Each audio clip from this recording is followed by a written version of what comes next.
Welcome to the podcast. Today I have a good friend, Kai. He is a business development legend in the Web3 space, and I want to get a good understanding of everything that Kai knows so you guys can run it.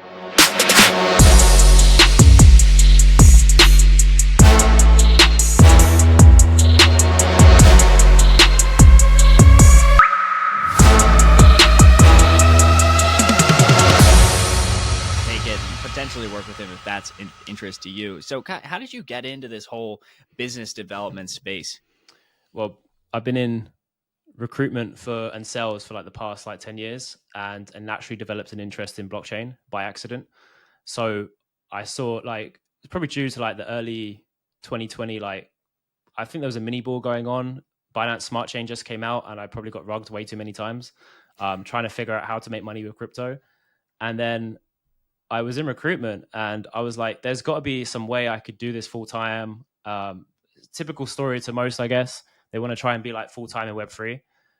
So I just kind of left everything I had in recruitment and just went all time into Web3 because I made some money, with a couple of coins and stuff like that. I had a bit of a war chest going on and then I got rugged, which was shit. So I was like, okay, what do I do now? Well, now I can kind of use my XP in recruitment to kind of maybe help out some of these protocols or coins that I've been investing in. So I started hitting up some people. I had no luck for the first 4 or 5 months or something. And then something just clicked because I started working with an early stage startup. They just got funded $2 million. And this was when NFTs were still kind of popular, right? So they needed help to scale their, they had an NFT auction mechanism. And I started working with them. We started getting really good results and I got them meetings with some of the biggest firms in Web3.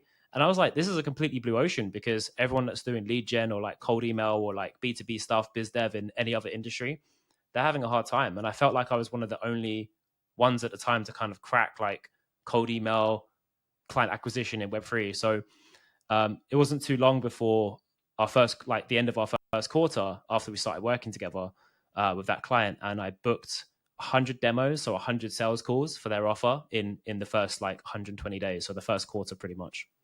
Yeah, for people that are slightly less business savvy, essentially, and I always find this funny to have to explain, but when I was a software engineer, I fundamentally did not understand how business works. Guys, yeah, if you don't have clients for your business will inevitably fail unless there's just VC capital until the end of time, which it always runs out and the VCs always want to eventually see revenue. So what happens is people bring in guys like Kai, or they build out their own internal team to be like, hey, we need to book sales calls. We need to get some kind of traction for people to build on our platform, integrations or to use our software. So talk to us a little bit about, the process of going out and getting these integration partners, people to, and if you have any examples that you could provide, that would also be quite helpful. Yeah, I mean, it was actually quite tough, to be honest, because there's no internalized database. If I'm going to do traditional market growth consulting or, biz dev stuff, then I'm probably going to be looking at platforms like Apollo, Crunchbase, all these kind of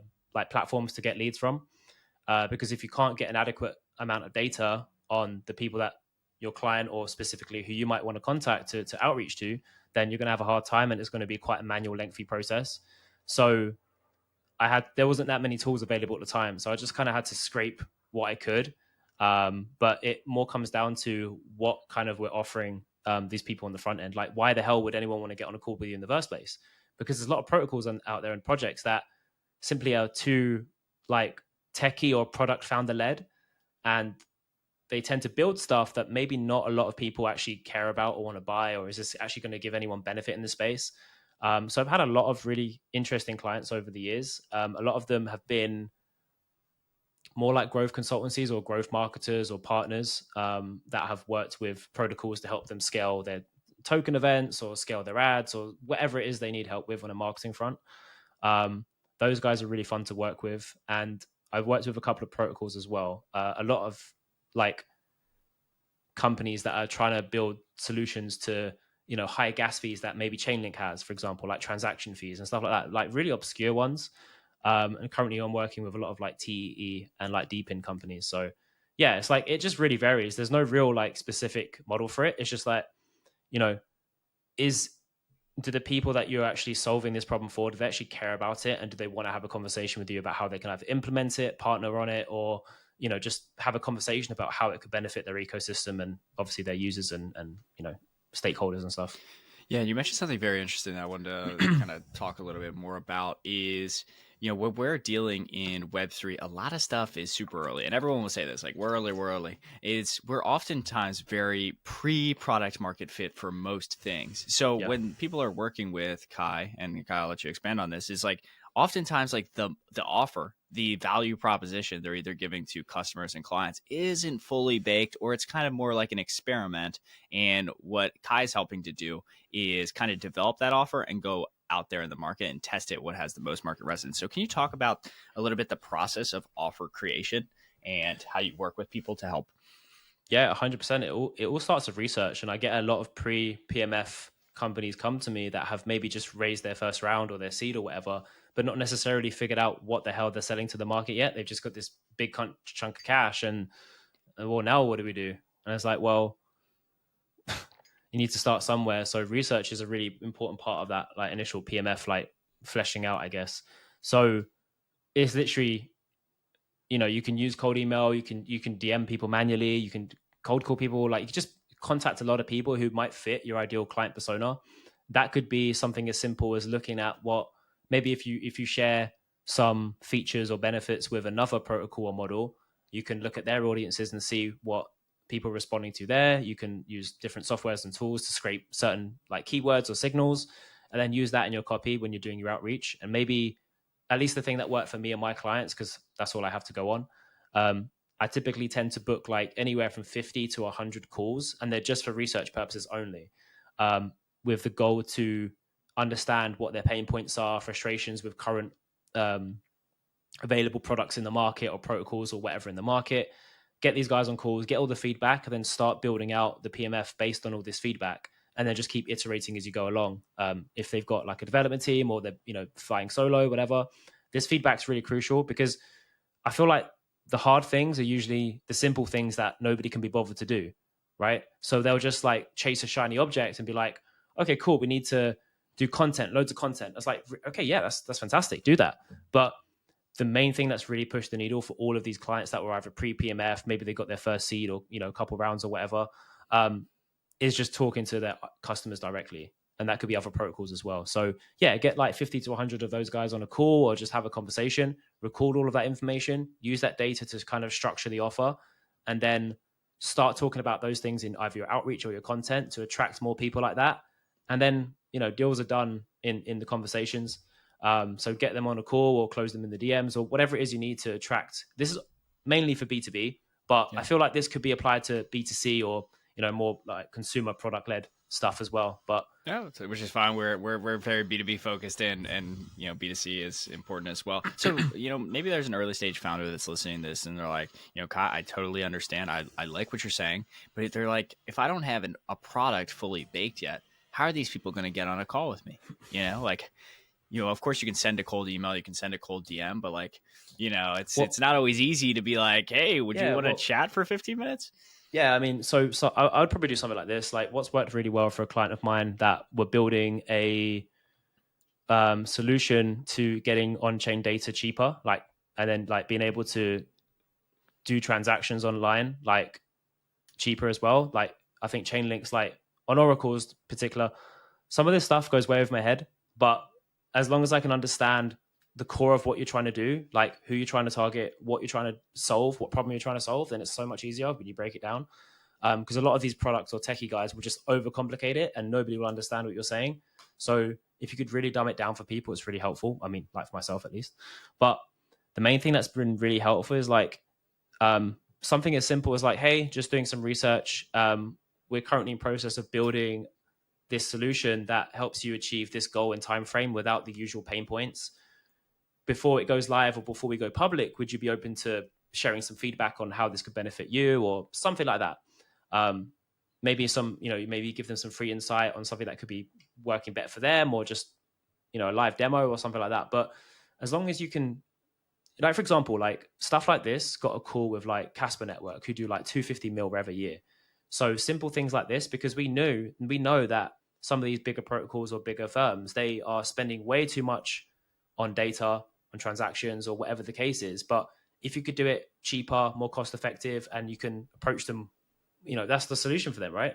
They're probably doing hundreds of thousands of, I don't know how many transactions a day or year or month, but at $7 a pop is really pricey. So if you can just like solve like a really big problem, or even micro problems, but you're only going to figure that out once you know what people actually want to buy, what people are actually struggling with in real time. Absolutely.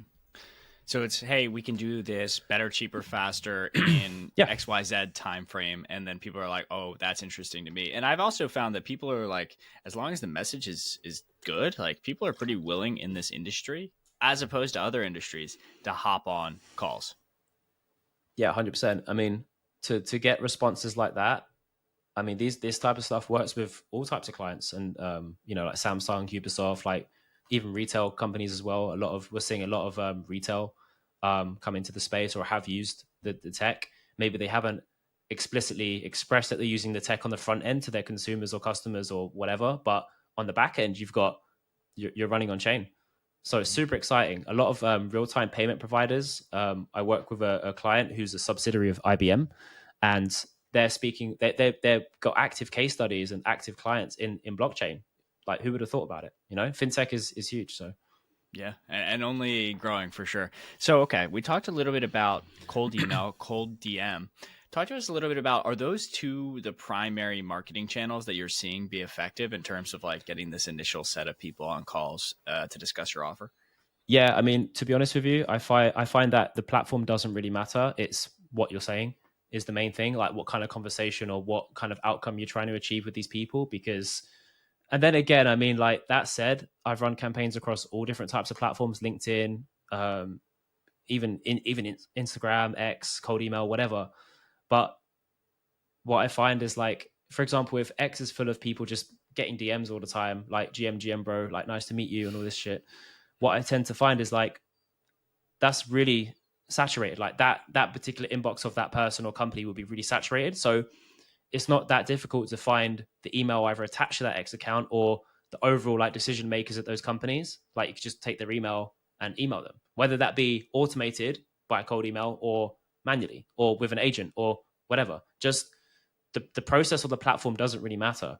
All that matters is the messaging you get in front of them. Is it relevant? Does it resonate? Will this help them? Will it solve a problem? And if it does, reach out, get them on a call, explore what problems or challenges they're going through, and then present your solution. It can be that simple. Yeah. Yeah. So, okay, we've talked about offer creation. We've talked about kind of getting your message out in front of different kinds of people, and talk to us a little bit about like the sales process. So we've now gotten a bunch of user feedback. Do we then just go pitch them like 3 weeks later? We're like, hey, we built what you want. Like, talk to us a little bit about that. Well, yeah, actually, you can just pitch them back. Especially if you're in that research like PMF phase, you can definitely go back to people like even somewhat a couple of days later or 5-10 days later and be like, hey, remember that problem you told me about? We've actually developed a solution. Would you like to see what that could look like for you? And that has closed and signed so many deals via a call, via not a call, just via email, via DM. Like, as long as you have they have presented to you a big enough problem and you've presented a good enough solution to that, 9 times out of 10, they will close on that. And if not, then you can get feedback and iterate and make your offer better for next time.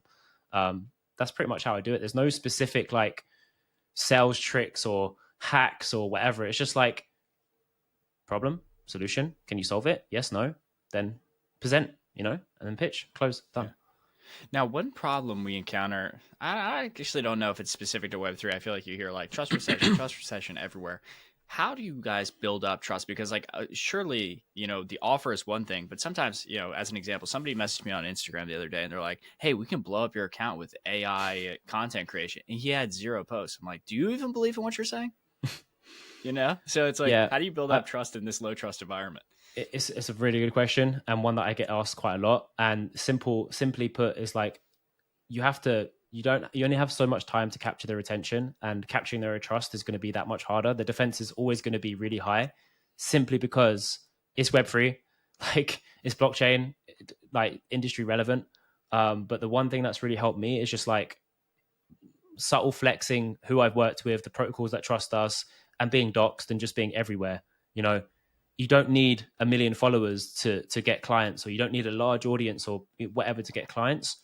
It's just if you can prove competence and trust within the first like message or two, it's going to be really helpful. Hey, saw you guys do this, this protocol, I don't know, I'm not going to name drop here, but this protocol also does something similar, but we help them achieve this goal and time frame. Would you like us to share, we documented the entire process. Would that be worth a quick call? Would you like to see more details on that? Or, something like that. Like, as long as you can tie a big protocol or a competitor with them, or even if you're working with a competitor as well, and then you can back it up with proof, that's super powerful. So create a YouTube video, like a thesis or some kind of case study documentation going over. A lot of my clients do this really well because they understand that. But I find like that kind of stuff is, like, for example, a lot of the growth partners or growth consultancies, marketing agencies I've worked with in Web3, the main problem they had in the beginning is like they had incredible, fantastic results, but yet they couldn't, like, they just didn't have case studies. They're really good at marketing other projects and protocols. They're just not great at sometimes marketing themselves. So that's maybe why they struggle with outreach, and they rely 99.9% of the time on referrals and network. I mean, which is cool, but until that pool dries up and you're like, well, what now? So being able to distribute your case study, basically all you're doing here is getting a result for a client, documenting that result, and then distributing that result to similar people or similar protocols or projects or companies. And then like booking the calls and closing the deals, or closing in the DMs, or whatever needs to take place for something to happen. Yeah, a simple formula. So let's talk a little bit about case studies, because you talked about, many companies, they have great case studies already, or they have them in theory. They're in the ether, they exist, but they just have yet to document it. Like, talk to us a little bit about, like, what should they even do? Is this like they need to make a blog post? What should even be in there? Yeah, I find what really helps is something called, it's typical like marketing stuff, but a video sales letter or some kind of thesis or process that you've put. So like, people don't want, when you're in school and you're maybe going for an exam and it's like maths, for example, at least for us in the UK, the teacher would say, yeah, I can see you got to that answer, but how the hell did you get there? I want to see you working out like how you got there, because anyone can put the answer. Anyone can say I've generated $1 billion in TVL or revenue or whatever for this client, but how the hell did you even get there? Well, now you just need to document your process. So here's how I took X client from here, from point A to point B in time frame without XYZ pain point, right? Without relying on, KOLs or bots or whatever it is, right? Just like trying to be a bit more industry specific. But I did that recently. Every time I get a new case study, I document the process, upload it to YouTube, and use that as an evergreen asset. Like, I never need to keep explaining to people what my value proposition is, because I record it once, and then usually those documents or case studies can net me up to 6 figures. And I've proven and documented all of that stuff. So yeah, it's like a simple thing. Like, nobody wants to sit there and make an hour-long video. I get it. But that hour-long video can then save you 100 hours and probably make you close to 6 figures if you actually sit there and just put everything together, like what you've done. And prior to, I assume you guys do this, but let me know, do you guys prior to a sales call just kind of, do the hammer them approach and like send them a bunch of emails and be like, hey, check out this client that was very similar to you? Yes and no. I just tend to not overwhelm them. I used to send them a bunch of stuff, but then I just got feedback saying, hey, we'd prefer like if you sent us 1 or 2 emails instead of like 10. I was like, all right, cool. So they don't need to see everything, because they could, like, when you get on the call, like, they need to know that you're sharp, competent, and you're enthusiastic about helping them solve the problem. Some of these, like, the main thing about blockchain or Web3, at least for me, I mean, at least with like maybe the smaller pre-rev or just like, post-seed Series A kind of companies, is that there's not that much business acumen. And I don't mean that in a negative way. It's just nobody seems to be taking the experiences from retail, because I assume a lot of them aren't just Web3 guys. Maybe they've come from, more traditional market backgrounds, but we could probably take a lot away from what already works in retail or like, in a traditional market front, when it comes to like sales and marketing and building assets and case studies and, documenting your process and showing that to more people, and then just turning up to the call, like, just like super sharp, on point, and less like, I don't know. It's a weird one. I've reviewed a lot of sales calls in my time, and a lot of them start with GM, so maybe less like, maybe a little bit more professionalism. Yeah, that is could be helpful. It is a peculiar thing in the space. I suspect, many people came from like kind of like a cypherpunk era where they may not have started businesses in the past. And yeah, a lot of the like classic lead gen sales, even customer fulfillment, like a lot of these processes aren't necessarily fully baked out. So, in terms of clients that you've worked with, and people that you've seen in the industry, like, what do you think's really lacking from a lot of people's like sales and kind of lead gen mechanism. 9 times out of 10, the problems that I solve, and I speak to 5 to 10 founders a week, sometimes more, and they're in the 2 mil revenue, like 5 mil, even some of that 10 mil. They just haven't established a predictable lead generation system that's consistently getting them in front of their ideal customers. That seems to be the case 99.9% of the time for people I speak to. It's lead gen. All they're doing is relying on networking and referrals, and they don't know any of this, like, I wouldn't say new age, because the practices I have, or the stuff like the models I have been around for, like, I'm not saying hundreds of years, but like maybe tens of years. And I feel like none of these processes have been properly built out. They're just happy to rely on referrals and network and all that kind of stuff. So that's been the biggest thing for me, is from what I'm hearing from all these founders and companies, is that stuff hasn't really been established, and they're more than happy to spend. I know some biz dev jobs going in Web3, like a yearly salary is like 300K plus USD. So I'm like, whoa, like, and you like, it's just still a very manual process. Like, they're still going to be doing the same thing you'll be doing, because they don't know how to do this stuff at scale. Like, they don't know how to automate cold email. They don't know how to resonate and build PMF models and like get people on calls. And there's some really good BDs in Web3. Don't get me wrong. I've seen some absolute monsters, like really, really good, like people, like incredible people, but they can't be that. It could be quite few and far between, simply because maybe the talent pool isn't as big. The total addressable market in Web3 isn't that big, and finding talent in this like very small section of the internet could be really tough. So yeah, I think it's like the lack of talent in the BD pool, sales pool, not enough education or like understanding of that, hey, you can actually just automate a lot of these processes, and a lot of these people have built without PMF in mind, like their ideal customers in mind. So yeah, I feel like a lot of the companies have either they've done really well, they've raised their first couple of rounds, or they've just bootstrapped to a couple mil or whatever a year, but really and truly, like, they've built on sand, right? They haven't built with like infrastructure in place or in mind. So yeah, and I feel like you'll see this as well with conferences are really big in the crypto circuit, which yeah, I'm a big fan of. But like, if you really think about it, okay, so we got to fly someone out to Singapore on probably a business class flight, and then you're paying that person's salary to essentially not work and do networking. And if you host an event yourself, you're looking at a minimum of 10 grand. So like, it adds up so quickly when you don't have a scalable lead gen mechanism aside from referrals and in-person events. Yeah, I feel like events is to be fair, like I used to trash talk events and stuff, and I was like, it's not going to go the way you want it to go every time. And there's probably like, there could be high ROI events or low ROI events, but at the end of the day, it's like, who are you putting on that plane to go to that event? There needs to be a mission, there needs to be a goal, there needs to be, they need to be able to generate you leads. If you're getting no leads per event, or you're getting just a few, something's wrong. Like, I'm not a big fan of in-person events, but I'm a big fan of like creating campaigns that maybe showcase that I was at an event, or some, like, my clients were at an event, or there's an event happening. So I'll probably DM or email a bunch of people before, get a list of attendees and say, hey, be great to chat about this thing. So you guys are doing this, really, really cool. Let's like, meet up while we're there. Or if I know your calendar is probably going to get busy before that point, let's have a call before that. And then maybe if we get on, we can meet there. Like, just being a bit clever with it. I think it's a great way to get leads without even going to the event and saving yourself tens of thousands of dollars, really. 100%. Okay, so if people want to, learn more a little bit about what you're doing, potentially work with you, where can they find out more information? So right now, I'm just rebuilding like our, landing page, sales page and stuff, but you can find me on X at Kai__ Cabero, or you can sign up to my newsletter, and I just talk about all this stuff all the time, and it's kaicabero.co.uk, or you can find me on Telegram. It's just at Kai Cabero.